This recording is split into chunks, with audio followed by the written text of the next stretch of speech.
Luke adjusted the sign on his lap and held it tightly with both hands. The folded cardboard had just 5 words written in black marker: "I need a family, please."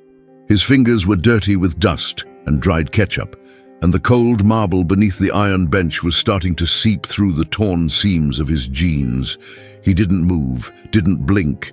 In front of him, the frantic flow of 30th Street Station carried on as if he were invisible. Men in suits, mothers pushing strollers, backpackers with headphones. No one stopped. No one looked twice. Some read the sign instinctively and then turned away, uncomfortable. Luke was 10 years old. He knew how to count coins, hide from security guards, ask for food without seeming like a beggar. But that day, he decided to stop walking. He needed to be seen. At the other end of the station, Ellie Radner clutched a manila envelope to her chest as she stepped off the train.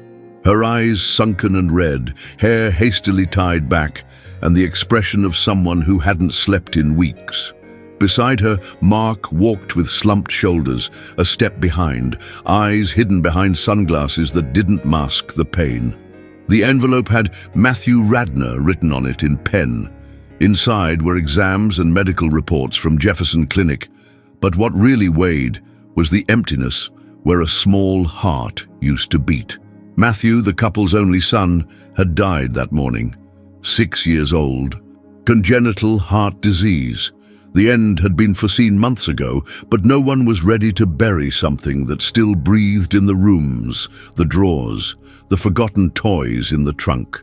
Ellie stepped off the escalator with no destination. She didn't know where to go. Mark suggested coffee. She didn't answer. Then she saw him. There, between the concrete columns and the main hall signboard, was the boy with the sign. A dirty face, cheeks chapped from the cold, eyes fixed on nothing. Ellie stopped as if she had hit an invisible wall. "Mark," she said without taking her eyes off him. "What?" "Look over there." He followed her gaze and frowned. "Damn." "Ellie, no, let's just go." She had already taken the first step. Luke looked up and saw her approaching. He gripped the sign tighter. She crouched down slowly, as if kneeling in the middle of the station was the most natural thing in the world. "Hey kid, what's your name?" "Luke," he answered softly. "Where are your parents?" He hesitated, shrugged. Silence fell heavy. "Are you hungry?" Luke nodded. "Want to eat with me?" He thought for a second, then let go of the sign. Slowly stood up, took her hand. If this story moved you, leave a like and subscribe so you don't miss any of our touching stories. Across the station, Mark watched in silence, jaw clenched, fists tight. He was about to turn around when Ellie looked at him as if to say, "Not now, not here." He sighed, rubbed his face and followed them. At the cafe on the corner, Ellie ordered the most complete combo the menu allowed.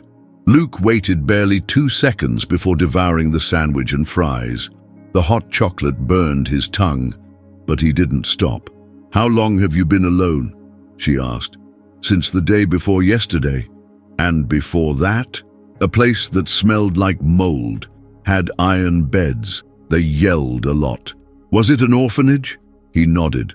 Mark remained standing, leaning against the wall, saying nothing, observing, evaluating, suspicious. "How did you get here?" Ellie pressed.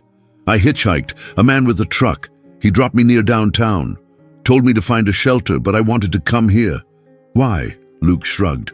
"People go home here. Maybe someone would take me along." She swallowed hard. "And why the sign?"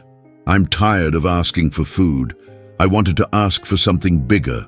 Mark stepped closer to the table, his face tense. "Ellie, please, can we talk?" She walked with him into the hall, leaving Luke distracted with a packet of ketchup. "This isn't our job. We're falling apart.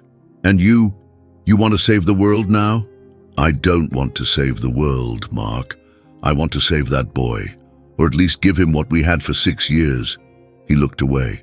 "We don't even know if it's true. He could be running from something. He could be lying. He could be part of a video, a prank. He's not a video. He's real. And he's alone. And the pain we're feeling. You want to replace our son?" Ellie bit her lip. The answer didn't come from her head. It came from another place. the one that still heard the sound of tiny footsteps running down the hallway. "I don't want to replace Matthew," she said firmly. "I want to stop another Matthew from being forgotten." The silence lasted just long enough to hurt. Mark finally nodded, weary. "What do you want to do?" She looked at Luke. He was now drawing something on a napkin, a shaky sketch of 3 people holding hands. "Let's talk to someone. Find out who he is, where his guardians are. If he's running, we'll do what's right. But if he's really alone..." She didn't finish. Mark ran a hand over his neck. He looked like he had aged 10 years in a week. "Okay, one step at a time." Ellie returned to the table, sat beside Luke and pointed to the napkin. "Who are these? A man, a woman, and a boy." "You?" He nodded. "And the other 2? Luke hesitated, then looked at her. "I don't know yet, but maybe you." Mark leaned against the cafe wall and looked at the boy eating with insatiable hunger. Luke's hands were dirty, and he didn't seem to notice. The image of his mouth full of hot chocolate and fries contrasted sharply with the emptiness in his eyes. There was no joy in the meal, only the need to feed himself. Ellie watched him with an expression Mark knew all too well. It was a mix of compassion, pain, and something deeper, something she couldn't explain. The waiter passed by, swapping the empty plates for new cups and a stack of napkins. Luke didn't care.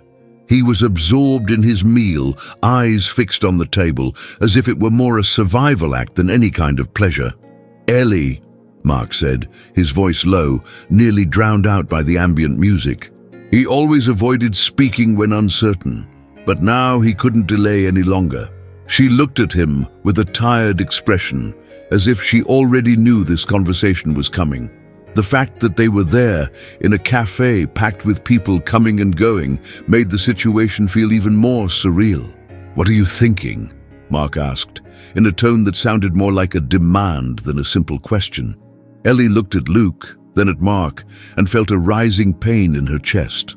The same kind of pain that consumed her when the doctor said the words she never expected to hear. She could still see herself in front of the hospital door, feeling as if her feet were sinking into concrete. I don't know, but something inside me says we need to do something. He's asking for help, Mark, and I can't just walk away." Mark took a deep breath. He was tired, more than anything else. Tired of fighting a system that never seems to have answers, tired of false hope and empty promises. He just wanted the pain to stop. "It's not just that, Ellie. We can't save the world. We can't adopt every kid holding a sign at the station. And besides, you know how these stories go. He might just be a lost boy or something more. The last thing we need is to get caught up in something that could break us even more." But Ellie didn't back down. She knew the pain he carried. She knew Mark was broken, just like her, but something inside her pushed her to act. Something inside her wouldn't allow that child to be left behind. "I'm not trying to save the world, Mark, not right now. But Luke, he deserves more. And who's going to give that to him if not us?" Those words silenced Mark for a moment. He looked at Ellie, saw the light in her eyes, and a wave of frustration swept through his mind. She was speaking from the heart, and he was speaking from reason. But in that moment, reason felt emptier than anything else that could be said. Luke, as if sensing the tension between them, looked at Ellie and paused before speaking, his voice soft. Can I go with you?" Ellie felt her heart tighten. The simple request sounded so innocent, yet there was so much behind it. She didn't know if he meant it literally or metaphorically. She didn't know if he thought they'd take him back to somewhere he could hide from the world, or if he was simply asking for a safe place, a harbor. "Of course you can," Ellie replied, her voice firmer than she expected.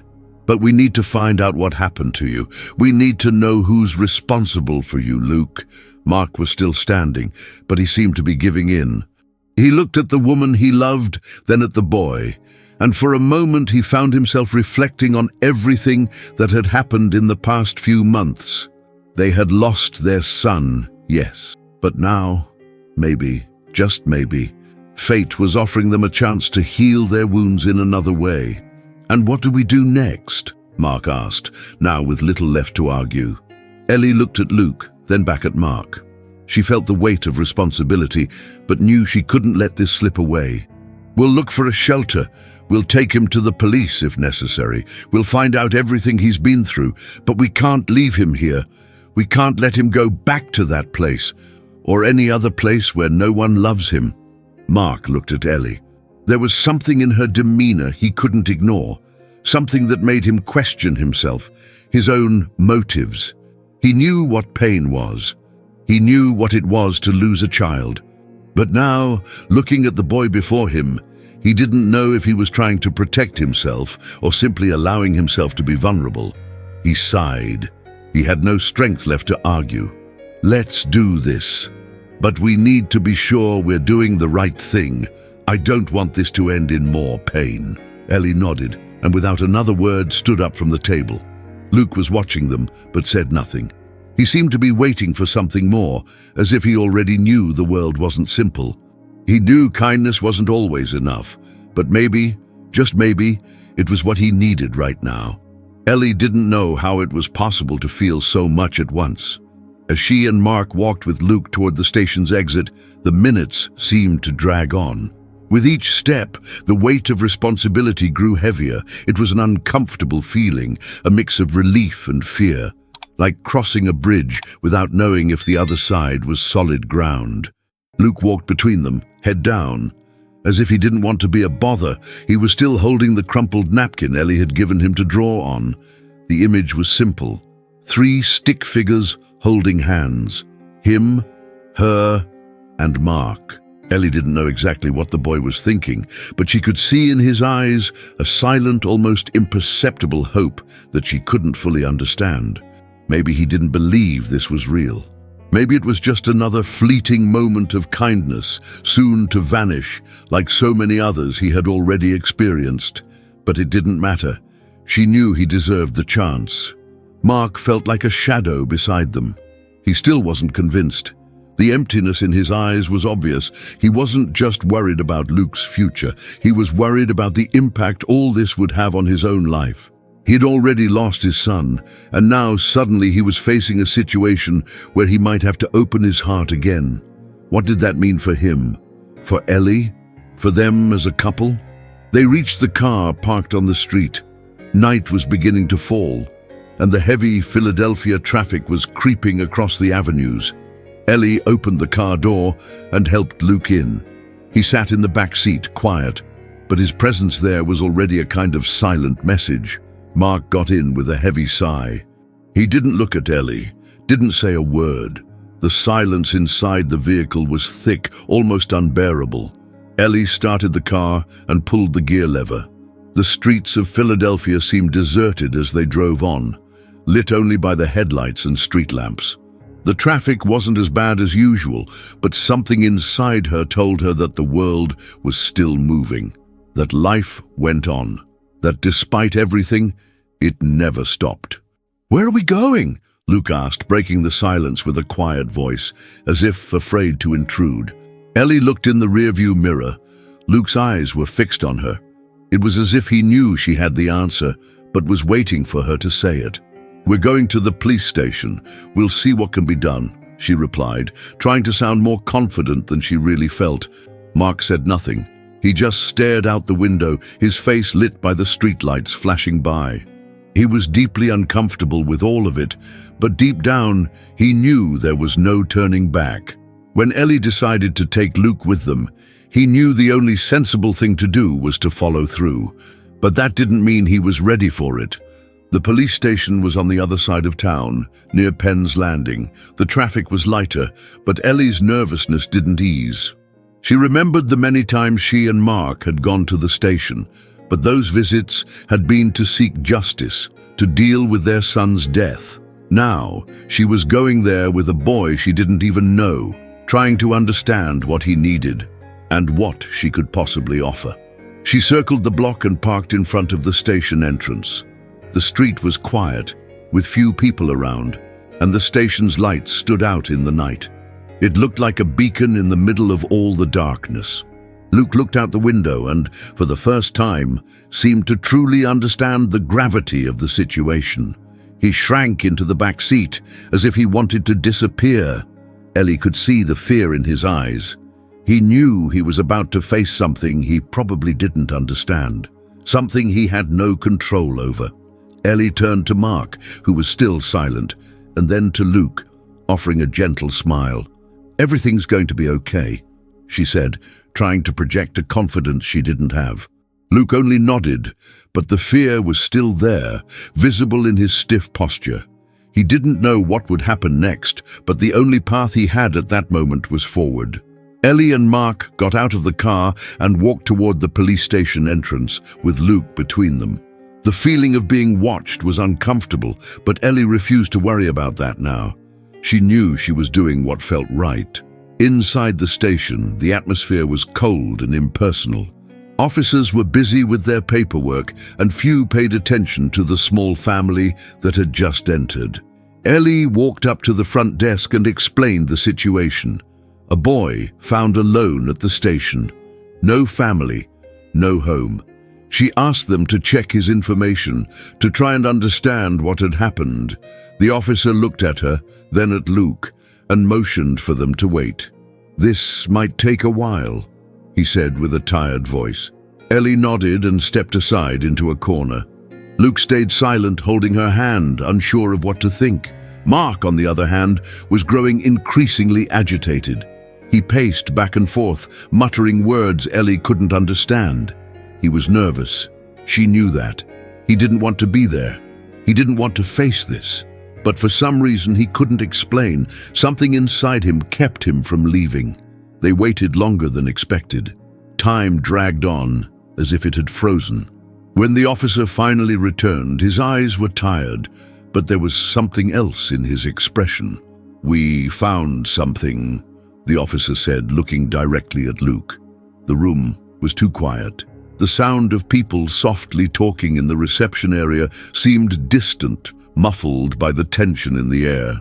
Ellie and Mark exchanged a quick glance before turning their attention to the approaching officer. Luke stood beside them, holding Ellie's hand, but his eyes were locked on the officer, trying to read any hint of what might come next. The officer, a middle-aged man with graying hair and tired eyes, pulled up a chair and sat down in front of them. He seemed hesitant, as if weighing his words before speaking. Ellie felt a tightness in her chest, a gut feeling that whatever he was about to say would change everything. "We found some information about the boy," the officer began, looking at Luke with an expression that was hard to interpret. He didn't seem suspicious, but there was a seriousness in his gaze that made Ellie shrink slightly. "His name is Luke Howard. There are no adoption records, no recent files, but we did find a contact number, someone who might be responsible for him." Ellie's blood ran cold. She looked at Mark, but he didn't seem surprised. He was as closed off as before. He knew this could get complicated, but what now? What else could they do? They weren't prepared to step back, but they couldn't ignore what was unfolding either. "And who is this person?" Ellie asked, trying to remain calm, though her voice trembled slightly. The officer looked down at his papers, then back at her with an even more serious expression. "His mother," he said, pausing to observe their reactions. "She's been located, but—" He hesitated before finishing. "She's in custody. In prison, actually. And it's not a simple case." Ellie felt the ground shift beneath her feet. Mark closed his eyes for a moment, as if trying to process what he had just heard. Luke looked at them but said nothing. He seemed even smaller now, as if the weight of those words were crushing him. The idea that he had a mother, a caregiver, but that she was in prison, didn't seem to make sense to him. She was arrested for drug trafficking. She has a long criminal record. Apparently, she was involved in a smuggling operation that landed her behind bars. The officer paused again, observing Ellie and Mark's reactions. Luke was placed in a shelter after her arrest, but he ran away a few days later.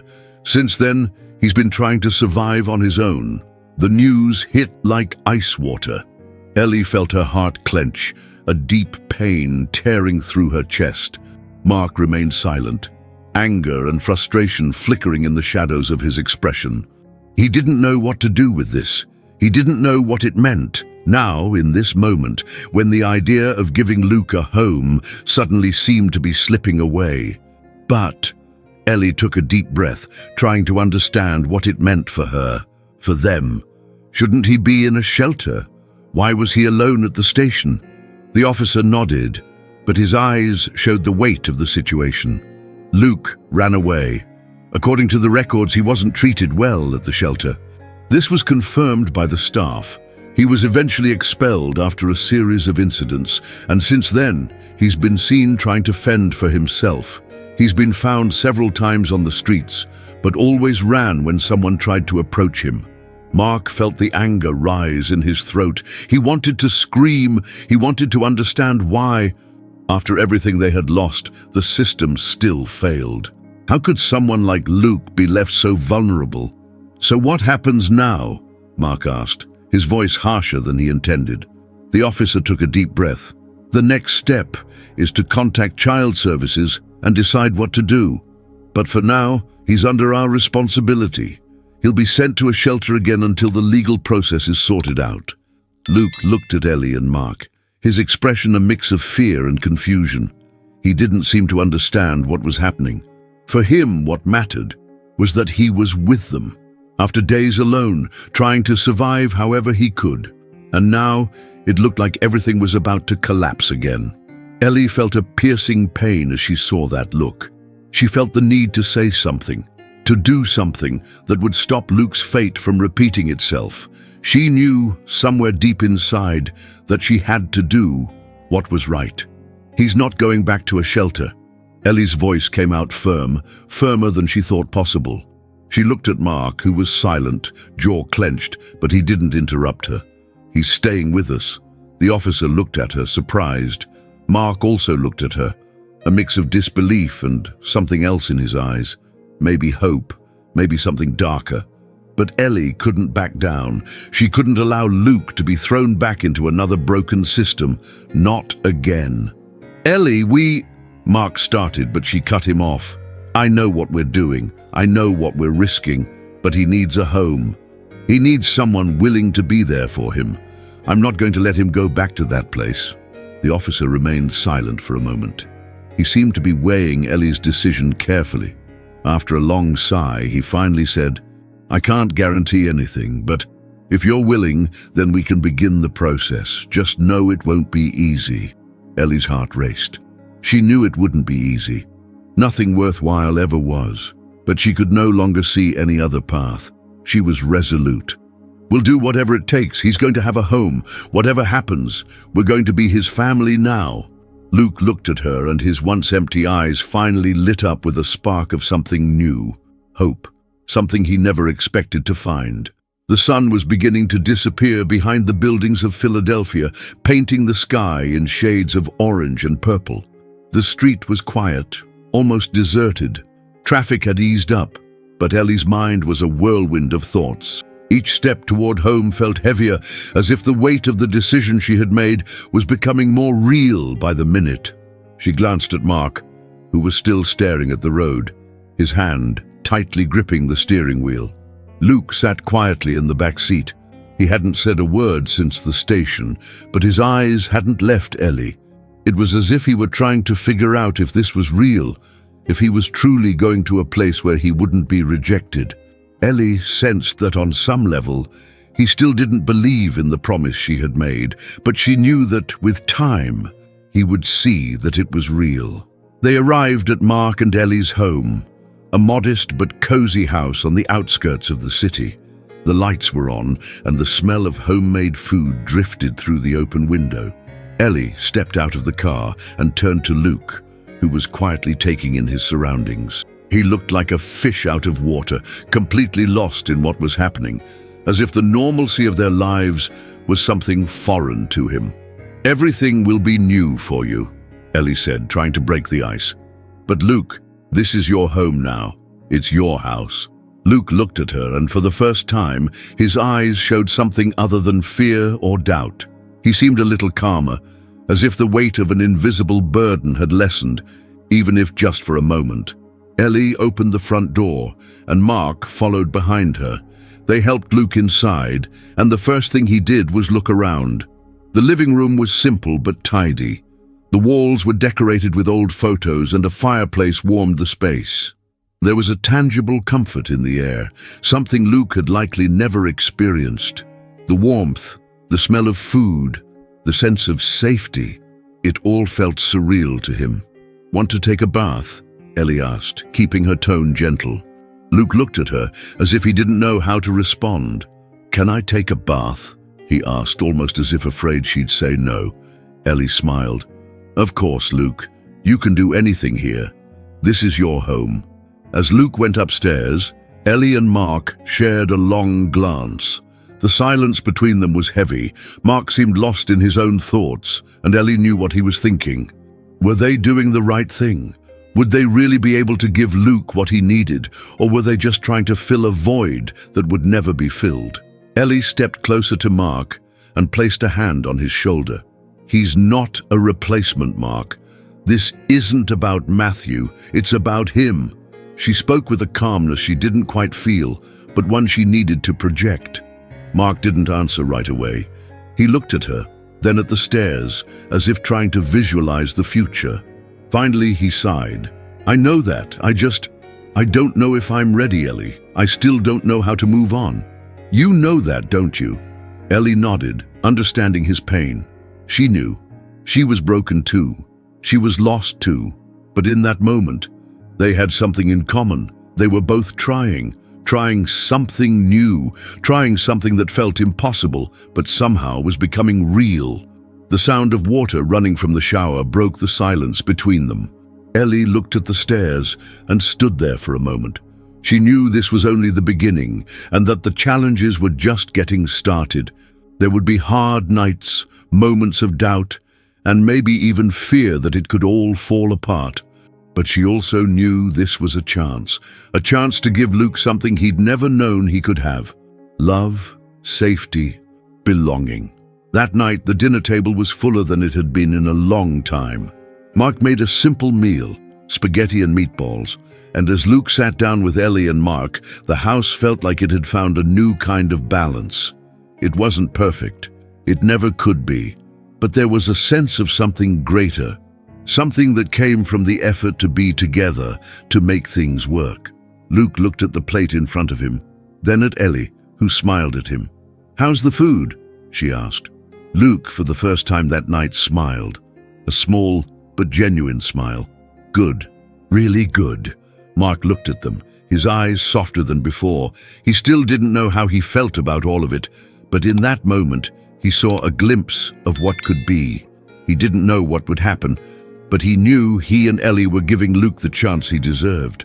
"Well then, let's eat, because I'm not sure how long Luke can last before asking for seconds," Mark said, trying to lighten the mood with a joke. Luke laughed, a shy but real sound.